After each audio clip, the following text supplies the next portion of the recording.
Alright, so today we're working on problem 9.18, which is the figure being shown. Alright, let's jump to it. So, part A of the question asks us to sketch our TS diagram, which is fairly easy. We have our T, we have our S. And it's going to look something like this.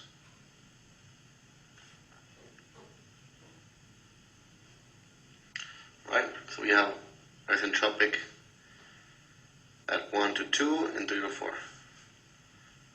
Right, that's pretty easy. Part B asks us to find the work net. Now that can be a tedious process, but let's get to it. So given our values of T1 and P1, we can find our values from the tables, and we find that U1 equals 214.07 kilojoules per kilogram. PR1 is equal to 1.3860. VR1 is equal to natural pseudo-reduced volume, and H1 equals 300.19. Now, in order to find the values at state 2, we know this relationship.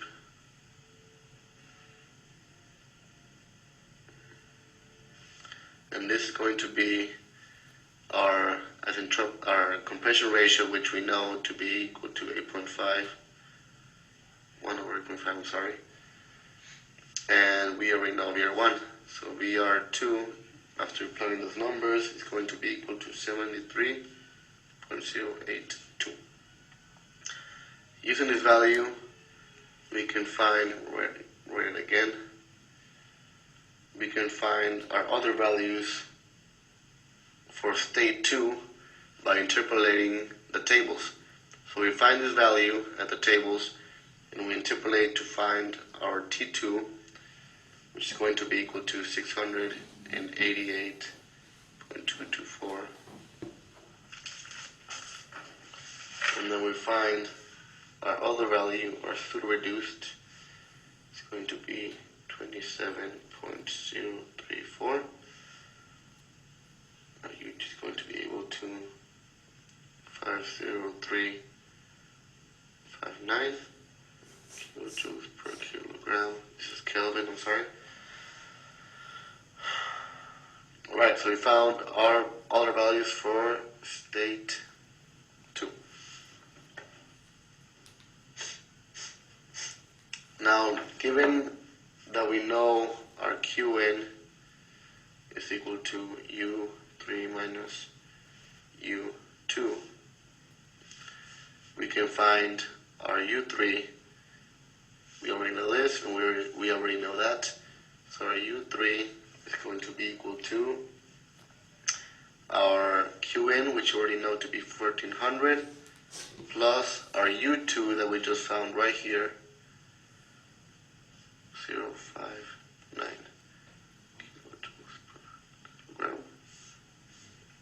So after doing that, we find that our U3 is equal to 1903.059. Now again, we repeat the whole process again of interpolating. So finding in the table the value of U3, we can interpolate to find T3, and we get 31.34 K. Our pseudo-reduced pressure 3 equals 3,342.393.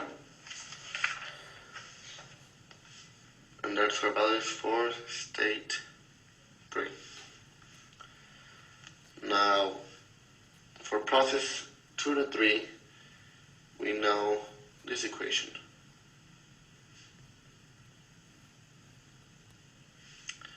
So we're looking for P3.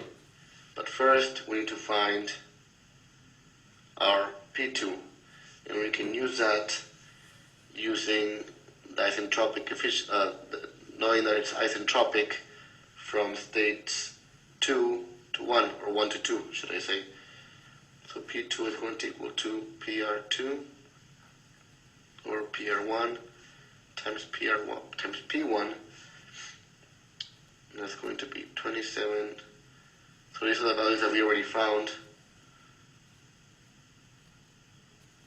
times 100. So after finding that, we find that our P2 is equal to 1950.505. So now we can plug it in back here, and our P3 is going to equal to 6323.871.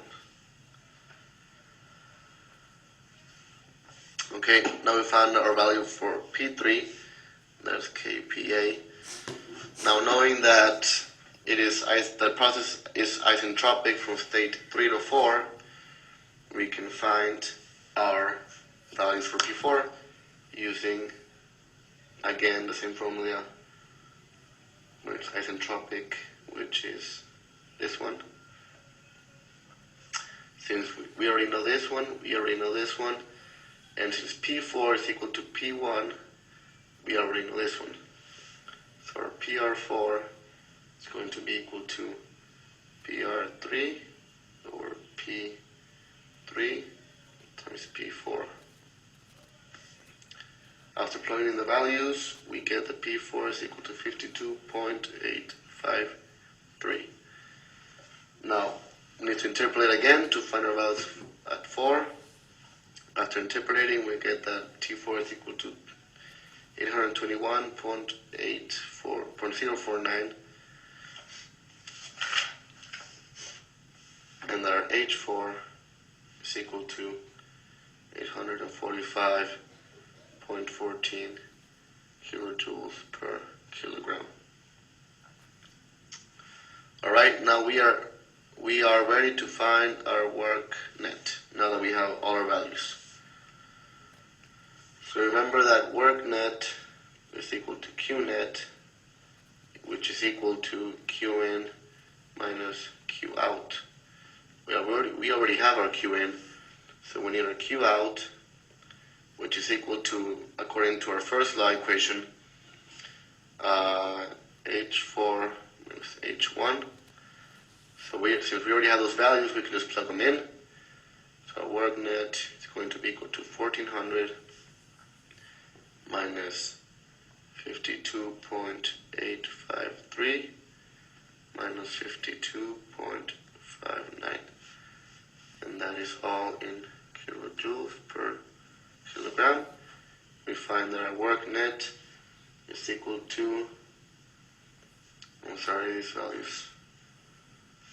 these values are not correct.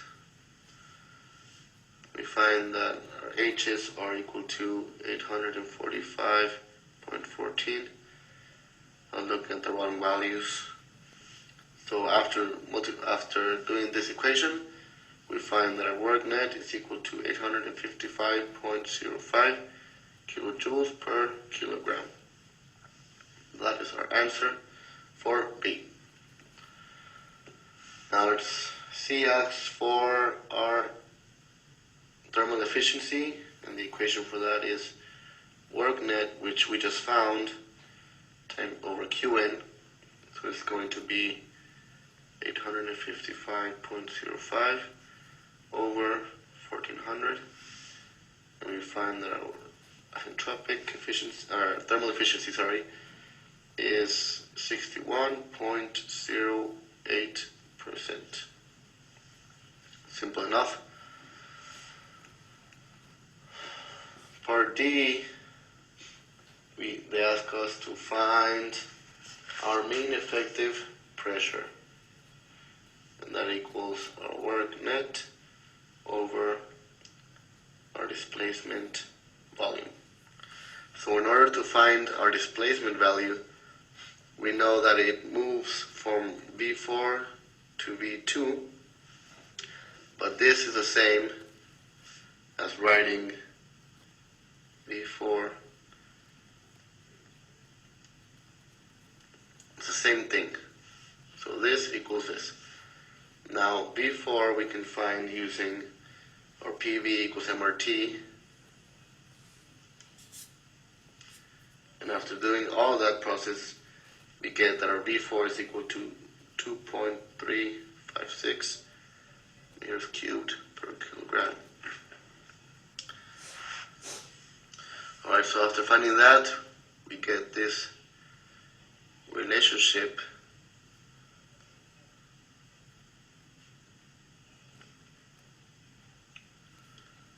which is exactly the same, but we just multiply times V over 1 to get a relationship. And that equals to our compression ratio, which we already know to be 1.1 over 8.5 times T1 over T4, which we already know these.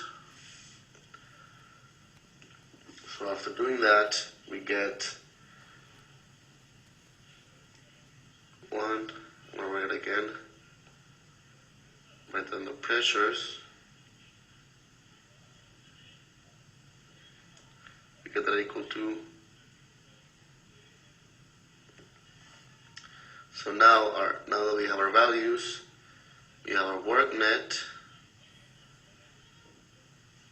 over our V4 that we found using our PV equals MRT times 1 minus, this is this value. And after solving that, we get our MEP, which is our mean effective pressure, to be equal to 379.22 kPa. And that is how you solve problem 9.18.